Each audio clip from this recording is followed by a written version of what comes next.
Chapter 7. The next day, 3 pieces of news arrived at the Tarlenheim country house where we were staying. The first was that the people of Strelsau had heard I was badly injured while I was hunting in the woods, and they were worried. Secondly, the Duke also thought I was badly injured, although he understood better how I had got my injury. I heard this from Johann, who I now trusted and had allowed to go back to Zenda. Thirdly, Marshal Strakensch told me that Princess Flavia had ordered him to take her to see me. When the princess arrived at Tarlenheim, she was relieved to see that my injury was not serious. However, Johann told us shortly afterwards that the king was looking weak and ill, and we realized that we had to do something quickly. We could not wait any longer or he would surely die. It was perhaps the strangest thing in the history of any country, that the king's brother and a pretend king, near a quiet country town during a time of peace, acted out a war for the life of a sick king, with just a few people knowing about it. That night, after Princess Flavia had gone to bed, I changed my clothes and went outside to join Sapt and Fritz with 7 men. We all had weapons and we rode our horses into a wet, windy night, taking a quiet back road towards the castle of Zenda. It took us about an hour to get there. A few hundred meters from the castle, we asked the 7 men to wait with the horses while we continued on foot up the hill to the moat around the castle. Here, Sapt tied a rope to a tree and I took off my boots, using the rope to climb down into the water.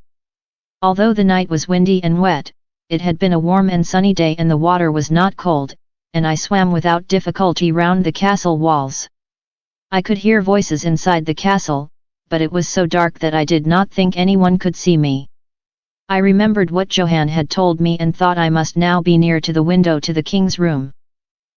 Then I saw the giant pipe that led from his window to the moat, and I was about to go nearer when I heard a noise. I now saw there was a boat next to the pipe, and in the boat was a guard carrying a large gun.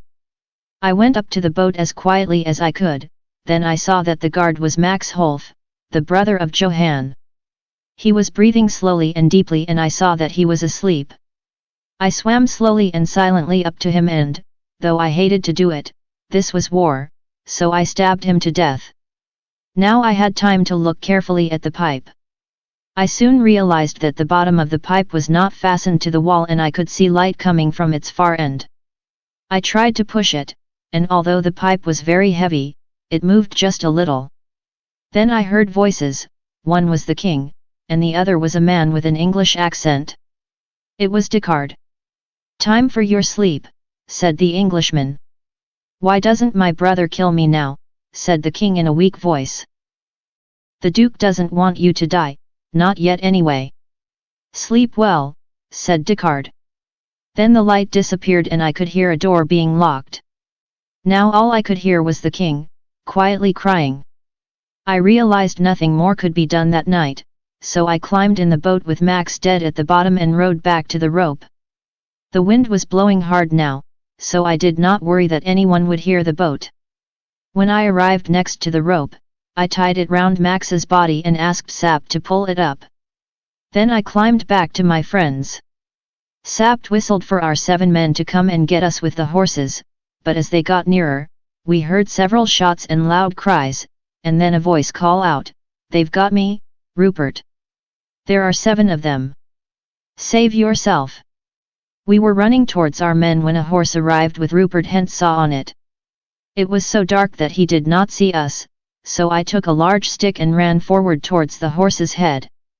Now, surely we had him. But he was too quick. He waved a sword at me and cut my stick in half. I stepped back, and before we knew it, he had disappeared into the night. I later found out that Lohengram and Krofstein were both killed by our men, although the fight had cost us 3 of our own men. We went home with heavy hearts for our friends, worried about the health of the king, and angry that Rupert had escaped. The next day, I received a visit from the chief of police in Strelsau. He told me that the British ambassador had reported that an Englishman called Rassendel had disappeared near the town of Zenda. They had found his bags at a nearby train station, and a man called Mr. Featherly from Paris believed he was travelling with Madame de Mauban. He asked if I knew the lady. "Yes, I do," I replied. I believe she and her servants were guests of Duke Michael. I see, said the policeman. Go back to Strelsaw and tell the ambassador what you know. I'll look into this for you, I told him. Return in 2 weeks and I'll tell you what I've found. I wanted to have at least 2 weeks without any more difficult questions. My game had almost been discovered. But with the policeman in town that day, there could be no more fighting around the castle, and Rupert clearly felt safe enough to ride out on his horse. When I saw him, I quickly caught up with him. He looked surprised to see me. How's my brother today? I asked him. He's well, he replied. He hopes he'll soon be in Strelsaw. Rupert, you're young. Why are you doing this? If you let your prisoner go free, I can help you, I said to him. You don't have to work for my brother. Rupert looked ahead of him and said nothing for a minute, then he spoke quietly. You may be right. Attack the castle bravely. I'll tell you when. But Fritz and Sapt must die, and so must Michael and the king. That will leave 2 men alive, you and me. You'll stay as the king, and I'll have a reward. Would you really work against Michael? I asked him. He's not a good man, he replied. He makes me angry. I nearly killed him myself last night. Think carefully about my plan. With that, he rode off down the road. Later that day, Sapt could see that I was deep in thought, but I did not tell him what I was thinking. There was a knock at the door and a boy brought me a message. It read. Johann will take this letter for me. I warned you before. The Duke discovered that I helped you that night in the summer house. He is now keeping me a prisoner in his mansion because he cannot trust me. Please, if you can, rescue me from this house of murderers. Antoinette de Mauban. What could I do? Time went on and I knew that, for now, I could do nothing to help either Madame de Mauban or the king. I soon heard that the people in Strelsaw did not like the fact that I had been away from them for so long. To keep them happy, my messengers told them that Flavia and I had arranged a date for our wedding, news which was greeted with great joy. Not everyone wanted to know this news, however. Johann told me that the Duke was furious to hear about the wedding. At the same time, the king had become so ill that the Duke had asked for a doctor to examine him. The doctor advised him to set the king free at once, but the Duke refused, adding that the doctor would have to stay with him until he was better or died, whichever came first. Johann also told us that Antoinette de Mauban was helping to look after the king, who was guarded by 2 of the remaining 6 men at all times. Although Johann did not want to return to the castle, we paid him well to go back and act as our spy. I found out from Johann where all the people stayed at night in the castle and the mansion, and who had the keys to the doors. I'll give you 50,000 pieces of gold if you do what I ask you tomorrow night, I told Johann. I hear there are new servants at the castle. Do these servants know the king's a prisoner there? No, they don't know who the prisoner is, he answered. So if they saw me, they'd think that I was the king? I asked. Yes, they would, sir. Good. Tomorrow night, give this letter to Antoinette de Mauban. Then, at 2 o'clock in the morning, open the front door to the mansion. Ask no more questions. Now go. When he was gone, I told Sapt and Fritz about my plan. It was our only chance to save the king. Sapt would take some men to the front door of the mansion. When Johann opened the door, they would quickly enter and tie up the servants if they did not want to help the king. At the same time, Madame de Mauban would cry out for help from her room.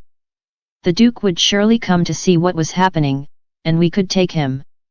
Then there would only be 2 men left guarding the king, so we would need to move quickly before they hurt him. Meanwhile, the house at Tarlenheim was to be filled with lights and music so that people believed we were having a ball. Marshal Strakench would guard the house and the princess, and if, the next day, we had not returned, he would then march to the castle and ask to see the king at once. If the king was not there, he would quickly take Princess Flavia back to the capital where she would become queen. So that night, at midnight, Sap took his men to the mansion. I rode alone a different way to the castle, with clothes to keep me warm, weapons and a rope. Half an hour later, I was back by the moat. I left my horse and gun in some trees, tied some rope to another tree and climbed down into the water once more. I swam back to the pipe below the window, but now the pipe was fastened to the wall and no light showed. I looked up at the mansion and saw that the lights were on in the windows to the Duke's and Madame de Maubon's rooms. Then I heard voices and I saw Rupert walk towards the castle onto the drawbridge with de Gautet. "Let's go across before they lift the drawbridge for the night," Rupert said. They walked across and shortly after, the bridge went up. A few minutes later, Rupert returned alone. He looked around him and then quietly climbed down some hidden steps to the moat and swam across. Then he climbed some steps opposite and disappeared back into the mansion. What was he doing? It seemed that I was not the only one who had a plan for that dark, warm night.